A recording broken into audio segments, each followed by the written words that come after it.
할렐루야. 오늘은 시편 65번째 시간입니다. 오늘은 시편 55편 1절로 23절 말씀을 통해서 절망 가운데서도 기도하라, 이런 제목으로 함께 말씀의 은혜를 나누려고 합니다. 오늘 시편 55편, 우리가 방금 읽은 시편은 아들 압살롬이 반역할 당시에 이 다윗의 정말 친한 친구였던 아히도멜의 그 배반을 보면서 비탄에 잠겨서 하나님께 간구하는 다윗의 비탄적인 시입니다. 다윗의 아들 압살롬이 반란을 해요. 그래서 반란을 일으켜가지고 아버지 왕이 도망가요. 도망가야만 했던 참으로 수치스럽고 고통스러웠던 사건을 배경으로 이 시를 쓴 거예요. 다윗은 이 비극적인 위기를 겪으면서 참으로 놀라운 진리를 터득합니다. 어떤 것을 터득했냐면, 우리가 오늘 1절과 2절에 보면 이 세상은요, 근심이 떠나가지 않는 곳이라고 표현을 해요. 오랫동안 다윗이 사울 왕한테 도망을 다녔어요. 그러면서 생명을 부지하기 위해서 고난을 겪었던 다윗이 이제는 아들 압살롬으로 인해서 예루살렘 성을 떠나야만 돼요. 아들이 아버지를 죽이겠다고, 자기가 왕이 되겠다고 반란을 일으켜버렸어. 이런 절박한 상황 가운데 봉착하게 됩니다. 격동의 세월을 보냈던 다윗에게는요, 무엇보다도 필요한 것이 뭐냐면, 자기가 왕으로서 부귀영화가 필요한 것이 아니라 그냥 편히 쉬고 근심이 없는 안정, 이런 것들이 필요했어요. 누가 이 절망에서 그를 건질 수 있을까? 우리가 뭘 하다 보면요, 잘 안 되는 사람은요, 자꾸 악재가 껴요. 뭐가 잘못된 거 자꾸 생겨. 안 되는 사람들은. 지금 다윗이 그런 거예요. 그래서 다윗은 하나님을 향해서 소망을 지금 막 바라면서 간구하는 거예요. 이 세상은요, 염려와 근심이 들 만한 원인들이 너무나도 많다는 거예요.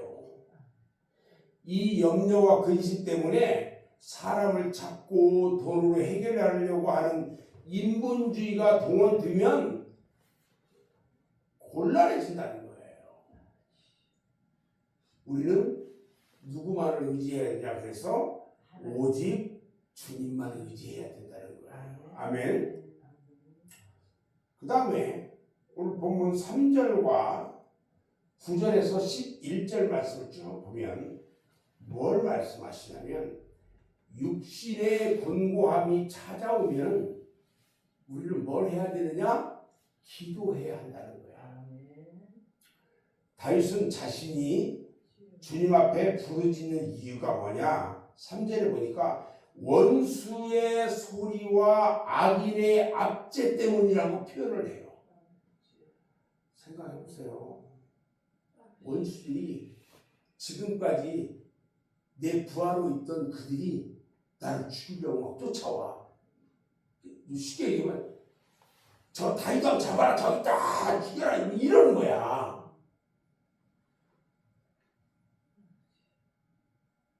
다윗이요, 9절에 보니까 내가 성내에서 강포와 분쟁을 보았다 그랬어.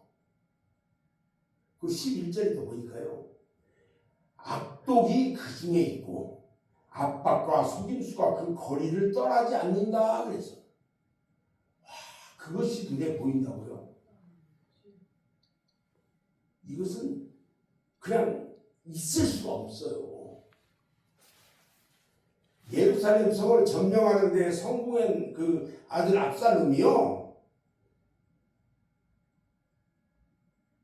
얼마 전까지 아버지 다윗 왕의 이 모사였던 아히도벨을요, 이제는 자기의 모사로 삼고 자기의 대장으로 삼아요. 그리고 아버지 다윗의 군대를 추격할 방도를 지금 강구하고 있어요. 아버지를 죽이려고. 한때 다윗의 모사로 다윗과 함께 기거하면서 가까이 있던 충성을 다했던 아히도벨이 누구보다도 다윗의 병법이나 전략에 능통한 자예요. 그가 지금 아들 압살롬한테 가서 붙었단 말이에요. 그리고 나서 다윗이 지금 데리고 있는 자녀 세력에 대해서 어떻게 공략을 할 것인가 작전을 짜고 있어요. 지금 배신을 당하는 것은요, 너무 불쌍하죠. 우리가 세상을 살아오면서 그렇게도 믿었던 친구한테 배신을 당하는 그런 것들을 봐요.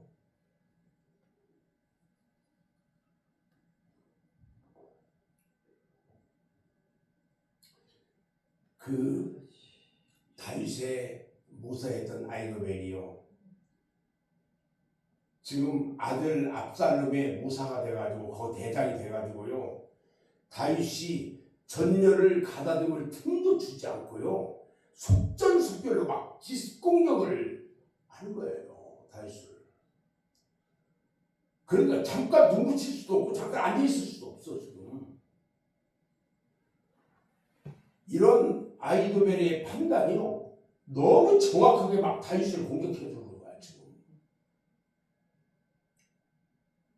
그래서 다윗의 뒤를 추격해서 다윗을 제거하기 위한 그 모의가 하나하나 착착 진행이 되고 있는 거야 지금. 물론 이 작전은요, 중복된 다윗의 친구 후세의 음모에 의해서 다 무시가 돼요. 나중에 이렇게 다윗의 목을 죄는 위기가요, 점점 다윗을 궁지로 몰아가고 있었단 말이에요. 이렇게 다윗은 왕의 신분에 있으면서 지명 수배자가 돼, 아들에 의해서. 그리고 방랑하는 신세가 돼요. 게다가 이제는 자신의 생명을 해치려는 모의가 착착 진행되고 있다 보니까 다윗이 입은 그 육신의 공고함, 얼마나 컸을까. 이제 다윗은요, 완전한 인생의 패배자라고 해도 과언이 아닐 정도예요. 바로 이런 상황에서 다윗이 19절을 보니까 태고부터 계시던 하나님, 의인의 요동함을 영원히 허락하지 아니하시는 하나님, 이 하나님을 바라보면서 주님께 간절히 부르짖어요. 여기서 문제의 해결은 어디에 있느냐? 오직 하나님밖에 없다는 것을 고백해요. 시편 40편에 보면, 40편 27절로 31절에 보면 이렇게 이야기해요. 야곱아, 네가 어찌하여 말하며 이스라엘아, 네가 이르기를 내 길은 여호와께 숨겨졌으며 내 송사는 내 하나님에게서 벗어난다 하느냐? 너는 알지 못하였느냐?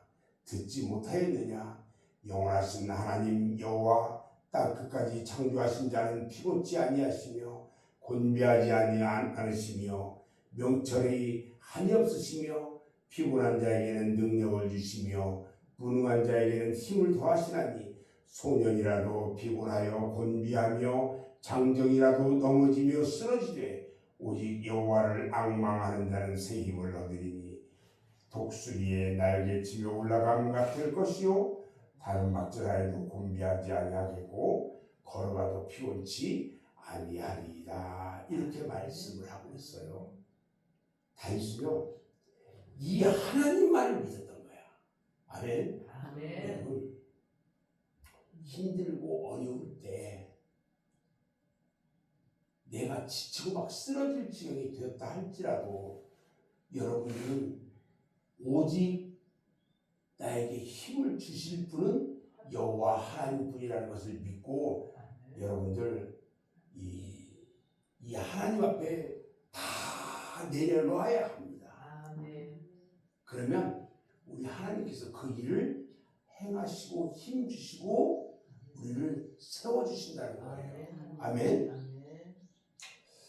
오늘 이 본문 4절과 5절 그 다음에 12절로 14절 그 다음에 마지막 20절 말씀을 쭉 보면 심령이 피폐하고 낭망될 때는 뭐를 해야 하냐? 기도해야 한다고 말씀하고 있어요.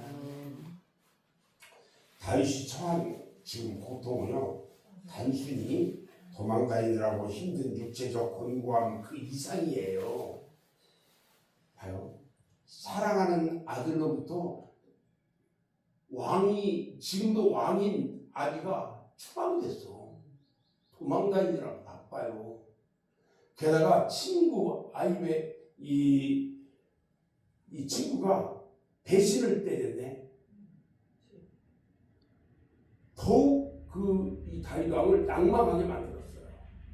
오늘 12절 말씀 한번 같이 한번 읽어볼까요? 답답합니다. 12절 말씀 같이 한번 읽어볼까요? 시작. 나를 책망하는 자는 원수가 아니라 원수일진데 내가 참았으니라. 나를 대하여 자기를 높이는 자는 나를 미워하는 자가 아니라 미워한 자일진데 내가 그를 피하여 숨었으리라. 봐요. 나를 책망한 자, 나를 미워한 자, 그가 원수였다면 내가 모든 것을 참을 수 있다. 이런 이야기야. 이게 한마디로.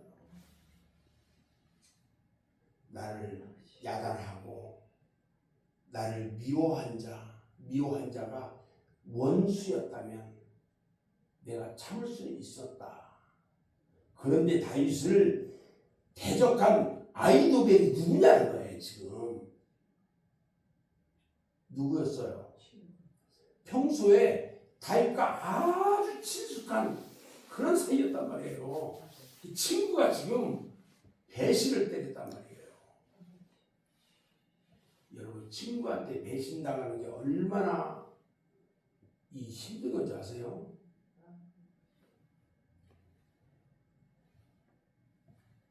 친구한테 가까운 사람한테 배신당해 본 적이 있어요? 제가 요즘 한 며칠 전부터 드라마를 하나 보고 있어요. 영웅시대. 이게 언제적 거냐면 20년 전 거야. 이게 누구를 모델로 써 있냐면 정주영 회장하고 이병철 회장 그 두 사람을 대상으로 써진 이 드라마예요. 역사적 그 드라마인데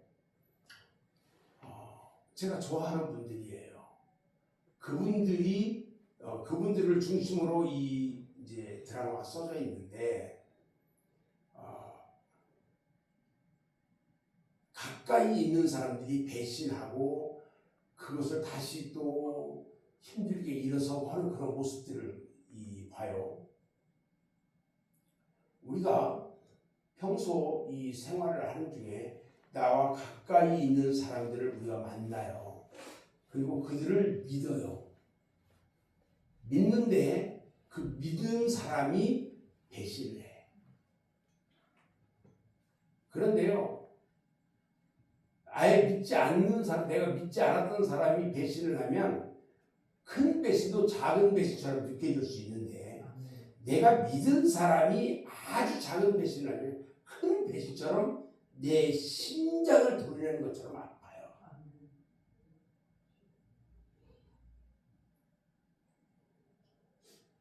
아히도벨이요, 다윗 왕과 아주 너무 절친한 가까운 사람이에요. 모든 것들을 생각까지도 읽을 줄 아는 그런 가까이 있던 친구였단 말이에요. 다윗이 주님의 장막을 찾을 때도요, 이 성막에 와서 기도하기 위해서 이곳에 오는데도 함께 옆에 동행하면서 기도하는 모습을 다 듣고 보고 어떻게 했는지 다 아는 사람이야.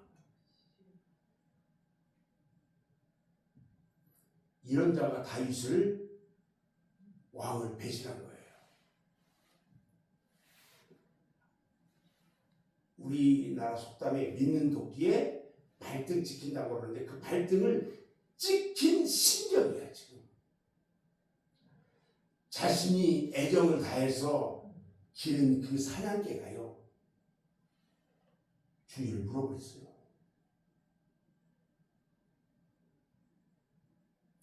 내가 키우는 강아지가 이뻐해주고 사랑해주고 이랬는데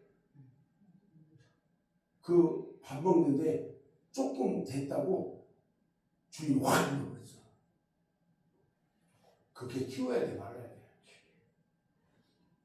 갖다 버려야지. 다윗이요, 이런 가운데서 누구를 붙잡고 자신의 답답한 심정을 토로할 수 있었겠냐는 거예요. 그래서 다윗은 전쟁에서 승리하는 것도 원하지 않았어요.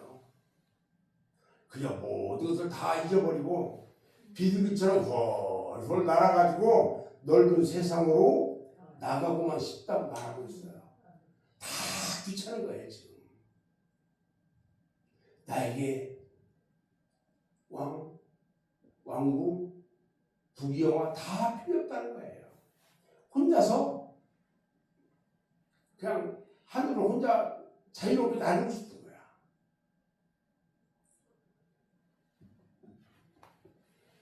그러면서요, 어디까지 얘기하면 광야, 그 광야에 가면요 돌이 많아요.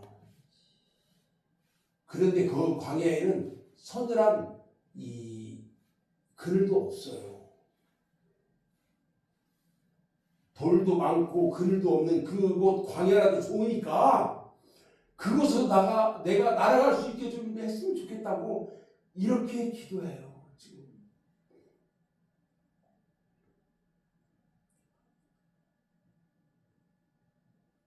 그런 마음으로 지금 하나님께 간구하는데요, 다시 말하면 이런 거예요. 아들이 반란을 일으키고 친구가 배신을 하고 나를 죽이려고 막 쫓아다니는데 그 반란을 진압하는 것, 다시 예루살렘으로 입성해가지고 다시 왕으로 있는 거, 이걸 원하지 않았다는 거예요. 그저 주님 앞에서 안식하고 싶고 마음의 평정을 얻고 싶을 뿐이에요.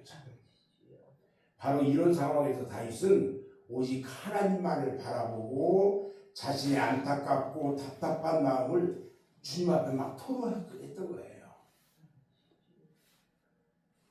오늘 끝에 22절에서 23절을 보면요, 모든 문제의 짐을 기도로 맡겨버리라고 말씀해요. 인간의 힘에는요 한계가 있어요. 그리고 인간의 연약함과 부족함과 나약함 때문에 더욱 잘 넘어져요. 인간들은 우리의 마음과 생을 짓누르는 무거운 짐이 있다면 무엇이든지 모두가 다 주님께 맡겨야 돼요. 아멘. 왜냐하면 모든 것이 주님의 능하신 손 안에 있기 때문에 그래요. 그리고 맡길 때는 어떻게 맡겨야 되냐면 믿음으로 맡겨야 돼요. 아멘. 하나님의 크신 능력과 약속의 말씀을 믿고 맡겨야 한다는 거예요. 아멘. 맡기지 못하는 이유는 믿지 않기 때문에 그런 거예요. 믿음이 없어서 그래서 못 맡겨요. 믿음이 없이는 무엇이든지 올바로 맡길 수가 없다는 거죠. 하나님께 맡기지 않으면요, 결국 우리에게 오는 결론이 뭐냐면 파멸과 고생을 면키 어렵다는 거야. 믿음으로 하지 않는 모든 것이 죄라고 그랬잖아요. 자, 그런데 다 맡기면 어떻게 될까? 22절 말씀에 보면요, 너를 붙드시고 의인의 유동함을 영원히 허락하지 아니하시리로다. 우리 주님께서요, 마태복음 11장 28절에서 30절에 이렇게 말씀하셔요. 수고하고 무거운 짐진 자들아 다 내게로 오라. 내가 너희를 쉬게 하리라. 나는 마음이 온유하고 겸손하니 나의 멍에를 메고 내게 배우라. 그러면 너희 마음이 쉼을 얻으리니 이는 내 멍에는 쉽고 내 짐은 가벼움이라 하시니라. 이렇게 말씀하셔요. 여러분 다 맡깁시다. 혹여라도 어려운 것들, 무거운 것들, 이런 것들 다 주님 앞에 다 맡깁시다. 이제는. 아멘. 주님께 모든 것을 맡기시고 문제를 해결받고 날마다 축복된 삶을 누리는 여러분 모두가 되기를 주님의 이름으로 축원합니다. 아멘.